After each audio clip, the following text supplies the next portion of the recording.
บอกเด้อพวกน้องๆพวกเจ้าบ่ต้องท้อบ่ต้องเสียใจหมู่เจ้าในไรก็อย่าเก่งที่สุดแล้วมึงเป็นบ้าบ่ลูกบ่เกี่ยวของยังเลยมึงให้เป็นลูกโทษยังบ่พอให้ไปแดงไรคนออกอีกกูบ่จักมึงตัดสินเท่าไหร่คนลาวเขาเป็นคนมีน้ำใจและคนแบบกูนี่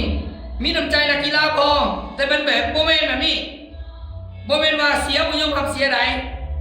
เสียก็ต้องยอมรับเกมกีฬามันมีแต่มันแบบนี้มันบ่เหมาะสมโดยเฉพาะกับบรรดาน้องๆU17นี่บอกก่อนว่า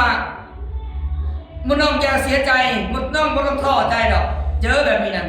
ถือว่าเป็นประสบการณ์นี่เป็นบาทเก่านึงเด้อน้องมื้อหน้าพวกน้องไปให้มันไกลกว่านี้อาจเป็นกำลังใจให้สู้ๆแม่นบ่เด้อแม่นนะมึงขึ้นที่ไหนมึงบอกแล้วก่อน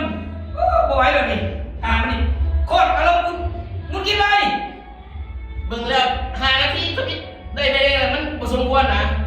เหตุการณ์มันบ่พอเป็นใบแดงถ้าว่าเจ้าอยากใส่กับเบิ่งเตะบ้านได้พี่น้องถ้าว่าจะให้ลูกโทษจะต้องเป็นใบเหลืองใบแดงน่ะบ่สมควรเองข่อยก็ว่าคัดตากันก็บ่พอใจกรรมการว่า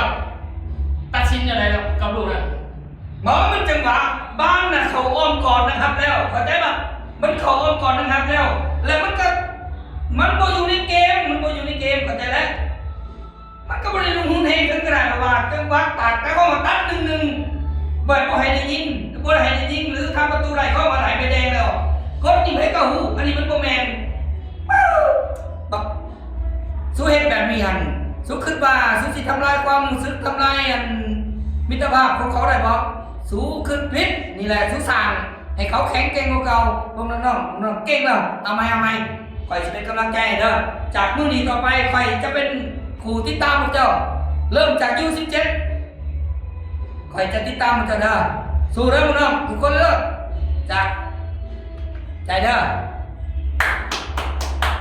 สู้